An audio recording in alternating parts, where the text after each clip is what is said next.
நான் நெருக்கமான பாதையில் போய்க் கொண்டிருக்கிறேன். எனக்கு ஒரு விசாலம் உண்டானால் நலமாயிருக்குமே.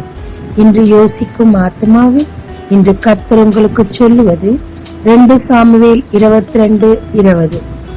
என் மேல் அவர் பிரியமாயிருந்தபடியால் விசாலமான இடத்திலே என்னை கொண்டு வந்து என்னை தப்புவித்தார்.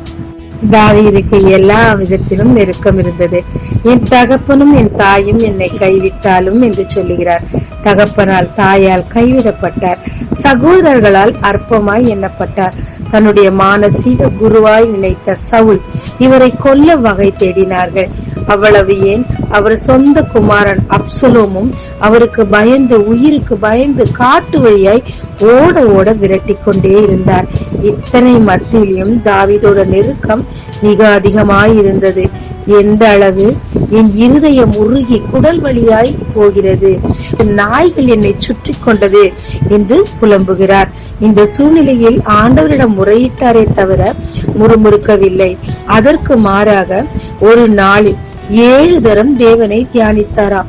அரசாட்சி செய்து கொண்டு, சத்ருவையும் பயந்து ஓடிக்கொண்டு, இத்தனையின் மத்தியில் தேவனோடு இவ்வளவு நெருக்கமாக அவர் டைம் ஸ்பெண்ட் பண்ணபடியினால் மட்டுமே தேவனுடைய பிரியம் அவர் மேல் இருந்தது. அதை குறித்த கான்பிடென்ட்டும் தாவீதுக்கு இருந்தது. தேவனும் சொல்லுகிறார், என் இருதயத்திற்கு மிகவும் பிரியமானவன் என்று சொல்லி. எனவே இந்த சங்கீதத்தின் ஆரம்பத்தில் பார்க்கும் போது சவுலுக்கும் பகைஞருக்கும் தேவன் தப்புவித்த போது இந்த அழகான பாடலை பாடி தேவனை துதிக்கிறார். தாவீதின் இந்த துதியின் விளைவுதான் என்ன? அவ்வளவு நெருக்கத்தில் இருந்த போதிலும் தேவன் அவருக்கு விசாலத்தை உண்டாக்கிறார். எந்த மட்டும் யூதா, இஸ்ரேல் முழுவதற்கும் இவரை ராஜாவாக்கினார். சத்துருக்கள் அவருக்கு இல்லாமலே போய்விட்டார்கள். ஆமாங்க, நம்ம தேவனுக்கு பிரியமா இருக்கும் போது சத்துருக்கள் பொறாமை நிமித்தம் நமக்கு நெருக்கத்தை கொண்டு வருவாங்க.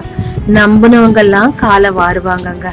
ஆனா தேவனை நாம் முழுமையாய் நம்பிக்கொண்டிருந்து, அவர் மேல் நாம் பிரியமாயிருந்து, அவரை துதித்து கொண்டு இருக்கும் போது ஏற்ற நேரத்தில் அந்த நெருக்கத்திலிருந்து கர்த்தர் நமக்கு ஒரு விசாலத்தை கொண்டு வந்து மற்றவர் கண்களுக்கு முன்பாக சாட்சியாய் வைப்பாருங்க. ஜெபிக்கலாமாங்க. தேவரீர் என்னை விசாலத்தில் கொண்டு வந்து விடத்தக்கதாக, உம் பிரியம் என் மேல் இருக்கத்தக்கதாக உம்மோடு டைம் ஸ்பெண்ட் பண்ண எனக்கு கற்றுத்தாரும். உம் வாக்குகள் மேல் நம்பிக்கையா இருக்க கற்றுத்தாரும். இயேசு மூலம் பிதாவே, ஆமென். இந்த நாளில் உங்களை ஆசீர்வதிக்கும் ஜீசஸ் விஷன்.